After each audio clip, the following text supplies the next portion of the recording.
Good morning friends. आज मैं आपके सामने कराने जा रही हूँ चैप्टर 8 इंट्रोडक्शन टू ट्रिग्नोमेट्री। देखिए, अब आपको मैं सबसे पहले तो हमें ये समझना पड़ेगा ट्रिग्नोमेट्री क्या होता है। ट्रिग्नोमेट्री यानी त्रिकोणमिति, ठीक है। त्रिकोणमिति, ठीक है। त्रिकोणमिति अगर हम त्रि समझे तो तीन या त्रि से कोणमिति यानी तीन कोणों से बनी हुई कोई भी आकृति, ठीक है। अब तीन कोणों से बनी कोई भी आकृति ट्रिग्नोमेट्री होती है। देखो, इसमें राइट एंगल बनता है ना, राइट एंगल मतलब 90 डिग्री का कोण। देखो, तीन कोणों से बनी हो और जिसमें 90 डिग्री का एंगल बना हो उसे हम ट्रिग्नोमेट्री, इंट्रोडक्शन टू ट्रिग्नोमेट्री यानी ऐसी फिगर के बारे में हम पढ़ेंगे, ऐसी आकृति के बारे में पढ़ेंगे जो तीन कोणों से मिलकर बनी हो, जिसमें एक कोण 90 डिग्री का हो, ठीक है। अब जैसे ये फिगर है, हम इसमें क्या पढ़ेंगे, ये हमें ये दो भुजाएं दे रखी होंगी, तीसरी निकालनी होगी, ठीक है। या फिर ये दो दे रखी होंगी, ये निकालेंगे। पर उन सबसे पहले आपको सब चीजें समझनी पड़ेगी कि क्या होती है। देखो, जो ये एंगल होता है सबसे वाला, जिसका राइट एंगल ये 90 डिग्री का कोण बना होता है, इसको तो हम बोलते हैं लंब, ठीक है।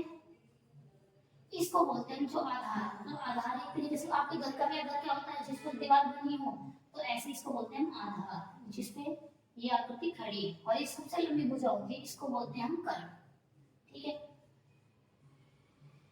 ठीक, इसको इंग्लिश में बोलते हैं परपेंडिकुलर, ठीक है। इसको हाइपोटेन्यूस, इसको बोलते हैं बेस, ठीक है।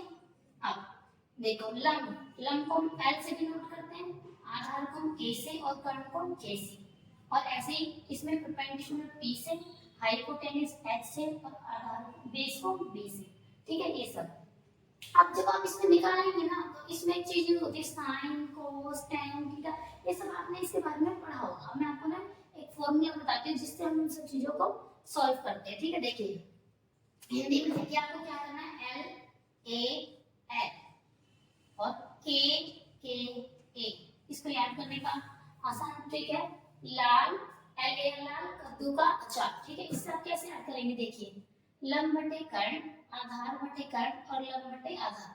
सबसे पहला होता है, ये होता है साइन का, ये होता है कोस का और ये होता है टैन का, ठीक है। साइन का उल्टा क्या होता है, कोसिकेट, कोस का उल्टा होता है सीकेट और टैन का उल्टा होता है कोट, ठीक है। तो देखो, साइन का फॉर्मूला क्या बन जाएगा, अगर आपसे साइन पूछ रहा है तो आप कर देंगे लंब बटे कर्ण, ठीक है। फिर आपसे कोस का पूछ रहा है तो इसी तरीके से आप लिखेंगे आधार बटे कर्ण, और टैन का पूछा तो लंब बटे आधार। आप ऐसे ही आपको उल्टा करना है, कोसिकेंट का पूछ ले तो कर्ण बटे लंब, सीकेंट का पूछ ले तो कर्ण बटे आधार, और कोट का पूछ ले तो आधार बटे लंब। ये तीनों इसके अपोजिट होते हैं, ठीक है।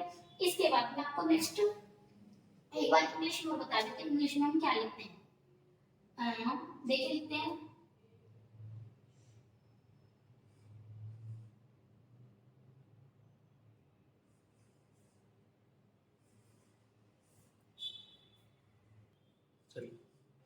देखिए। अब इसका हम देखो याद करने का तरीका, इसको क्या है, जैसे हिंदी में शॉर्ट ट्रिक है, ऐसे इंग्लिश में भी एक शॉर्ट ट्रिक है, ठीक है। देखिए, ठीक है। अब इसमें एक चीज और है, अगर आप इसको रखना चाहते हैं तो एस सी टी, देखिए ये मतलब साइन का, इसका फॉर्मूला पूरा क्या होगा, पंडित बद्री प्रसाद हर हर बोले, एस सी टी सोना चांदी तोले, ठीक है। तो यानी परपेंडिकुलर हाइपोटेन्यूस किसका हो गया, साइन का, बेस अपॉन हाइपोटेन्यूस किसका हो गया, कोस का, और परपेंडिकुलर बेस किसका हो गया, टैन का, ठीक है। और बाकी इन सब तीनों इसके उल्टे हो जाएंगे। आगे अब मैं आपको आगे क्वेश्चन करा, देखिए क्वेश्चन की तरफ बढ़ेंगे जो आपको आगे वो समझ आ जाएगा, ठीक है। देखिए, क्वेश्चन 8.1 एक्सरसाइज का फर्स्ट क्वेश्चन मैं आपको करा रही हूँ। देखिए क्या है कि एक एंगल आपको एक वो दिया है, ट्रायंगल एबीसी, राइट एंगल है, मतलब जो उसका 90 डिग्री का कोण है वो कौन सा है, 20 है, और एबी उसकी साइड दी है 24 और बीसी दी है 7 सेंटीमीटर। आपको क्या निकालना है, साइन ए साइन सी, कोस ए कोस सी, ठीक है। देखिए, सबसे पहले आपको क्या करना है, पहले तो आप एक राइट एंगल फॉर्म कीजिए, ठीक है, मतलब एक बना लीजिए आकृति। और क्या नाम दिया है, ए बी सी, कैसे रखेंगे, ए बी क्या दिया उसको, राइट एंगल, यानी 90 डिग्री का कोण किस पर है, बी पर, और ये सी, ठीक है। अब ये हो गया, तो इसके हिसाब से ए बी कितना दे रखा उन्होंने, 24 सेंटीमीटर, और बी सी यानी बेस कितना दे रखा, 7 सेंटीमीटर। अब आपको एसी निकालना है। सबसे पहले तो आपको एसी पता होना चाहिए, तभी आपके तीनों भुजाएं आपको पता होंगे, तभी आपको कोण ए कौन सी वगैरह सब कुछ निकाल पाएंगे। देखिए सबसे पहले आपने फॉर्मूला पढ़ा होगा पाइथागोरस प्रमेय, जो हम इसमें लगाते, देखो उसका फॉर्मूला क्या होता है मैं आपको हिंदी में बताती हूँ, इंग्लिश में भी।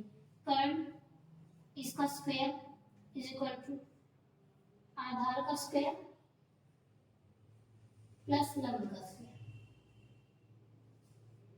ठीक है, अब ये देखिए कर्ण का स्क्वायर क्या होता है, या तो आप यहाँ पे स्क्वायर लिख लीजिए या फिर इसमें अंडर रूट चढ़ा दीजिए, वो एक ही बात है। ठीक है, अब देखिए कर्ण, आपको कर्ण निकालना है, कर्ण निकालना है, इसमें आपको 24 आधार दे रखा है, लंब दे रखा है इसका स्क्वायर प्लस 7 इसका स्क्वायर। ठीक है, इनका देखिए 24 का स्क्वायर आपको करेंगे तो आपका आएगा 500, हाँ 24 इंटू 24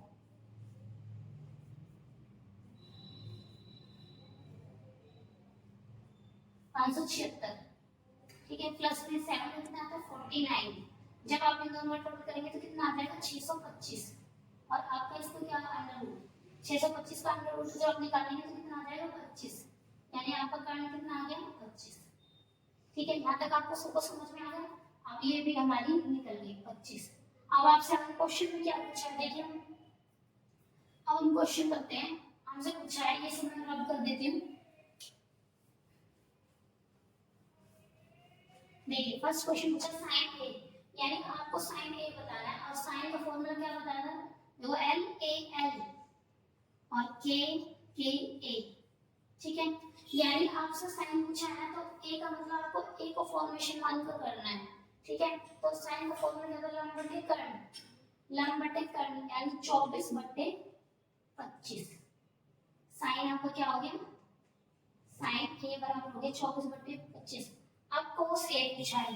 ठीक है, cos a का मतलब कितना हो गया, देखिए cos cos का फॉर्मूला क्या था sin, sin को आगे वाला क्या था cos, cos होता है आधार बटे कर्ण। अब आधार कितना आपका 7 और कर्ण कितना है 25, ये cos a भी निकल गया। अब मतलब कहाँ पे आता है, चेंज करने का मतलब कहाँ पे आता है, देखिए sin c और cos c, इसका मतलब क्या है, इसका मतलब इन सब से क्या मतलब होता है, देखिए अब तक हम इसको मतलब जो आप ऐसे क्वेश्चन ये पूछा ना, तो आप जो लंब मान रहे हो ना वो आपका ये होना चाहिए। अब आपको सी को यानी एक तरीके से आप ये फॉर्मुलेशन करोगे ना, आप इस तरीके से करोगे, यानी ये सी है, राइट एंगल से बी रहेगा और ये ए हो जाएगा। ठीक है, अब आपको इसको मान के करना, अभी बेस आपका क्या बन जाएगा, एक तरीके से लंब, ये आधार और ये कर्ण, ये आपने अपनी तरफ से बनाया पर है तो वो लंब कर्ण ही ना। आप क्या लिखोगे, आप देखिए अब साइन सी का फॉर्मूला क्या होता है, लंब बटे आधार, तो अब आपका फॉर्मूला क्या हो जाएगा, चेंज हो जाएगा 7 बटे 24। और ऐसे cos थी का क्या हो जाएगा, आधार बटे कर्ण, तो आधार कितना आपका 24 बटे 25, तो cos थी कितना हो जाएगा आपका 24 बटे 25। ठीक है, तो इस तरीके से आपको एंगल चेंज करना है ए और बी के हिसाब से। अब मैं आपको नेक्स्ट क्वेश्चन कराती हूं, देखिए अब क्वेश्चन नंबर सेकंड में क्या कह रखा है कि इन फिगर मैंने यहाँ बना लिया, आपके बुक में दी हुई है, फाइंड tan p और cot r। tan p cot r ये सब तुम्हारे बाद की बात है, पहले फिगर में आपको दो वैल्यू दे रखी है, एक फिगर देते हैं p q r, जिसका q आपका 90 डिग्री का है। ठीक है, यानी कि ये आपका बेस है, ये लंब है और ये कर्ण, मतलब ये आधार लंब और कर्ण। ठीक है, अब आपको क्या करना है, पहले आपको ये निकालना है, देखिए फॉर्मूला क्या होता है कर्ण। ठीक है, कर्ण बराबर होता है लंब का स्क्वायर प्लस आधार का स्क्वायर और उसके ऊपर अंडर रूट। ठीक है, अब देखिए लंब कितना है 12 का स्क्वायर प्लस आधार, आधार आपके पास नहीं है, ठीक है आधार का स्क्वायर अंडर रूट, और कर्ण का कितना स्क्वायर है 13। देखिए ये जो स्क्वायर है ये अंडर रूट है, यहाँ पर आकर क्या बन जाता है स्क्वायर। ठीक है, अब 13 का स्क्वायर निकालेंगे 169, और 12 का कितना आता है 144, प्लस में आधार का आपके पास है नहीं, आधार को ऐसे ही रहने दो। ठीक है, अब देखिए आधार को यही रहने दो, और अब 169 और ये -144 को इधर ले आओ, आपको कितना बचेगा 25। अब जब आधार का स्क्वायर इसको इधर लाओगे तो क्या बन जाएगा अंडर रूट, और कितना आ जाएगा 25 का आप अंडर रूट निकालेंगे तो आपका आंसर आ जाएगा 5। ठीक है, तो आपका बेस कितना निकल के आ गया 5। ठीक है, ठीक है। अब आपका ये निकल गया है। अब हम लोग क्वेश्चन की तरफ बढ़ते हैं। क्वेश्चन में क्या पूछा आपसे, देखिए आपका निकल गया। अब आपके पास सारी साइड्स हो गई। आपसे पूछा tan p, ठीक है। तो tan p कैसे निकालेंगे, आपको ये नंबर थोड़ा इस तरीके से बेस करना होगा, आप इस तरीके से, ठीक है। यानी अब आपको कुछ नहीं करना, क्यू का राइट एंगल है, क्यू को रहने दो। आपको p निकालना है और r निकालना है, क्योंकि उसने p के पर्पस से पूछा है, tan p पूछा है कि वो आपका बेस होना चाहिए। अब आपको ये पता होना चाहिए tan, देखो मैंने आपको एक फॉर्मूला बताया था LALKDA, हम लोग उसको साइड में लिख लेते हैं जिससे आपको ना आसानी होगी। देखिए LAL और KAA, tan को फॉर्मूला कहते हैं लंब बटे आधार। लंब लंब कितना आपका इसका, देखिए अब ये हमारा 5 हो गया, ये हमारा 13 हो गया, ये हमारा 1 हो गया। अब हमारा लंब ये है ना, तो 5 बटे 12 tan p हो गया। अब उसने फिर पूछा cot r, cot r, cot जो पूछा उसने r के पर्पस से पूछा है। और cot का उल्टा क्या होता है, देखिए देखिए tan का क्या होता है, लंब बटे कर्ण, लंब बटे आधार, तो आधार बटे लंब। अब आधार ये है और लंब ये, क्योंकि उसने r के पर्पस से पूछा है, तो इस तरीके से लिखेंगे, तो 5 बटे 12। अब पूछा क्या है भाई, tan p minus minus cot r, तो दोनों ही 5/12 है, 5/12 माइनस 5/12, इसमें से इसको माइनस करेंगे तो कितना आ जाएगा 0। ठीक है, ये आपका क्वेश्चन। चलिए अब नेक्स्ट क्वेश्चन।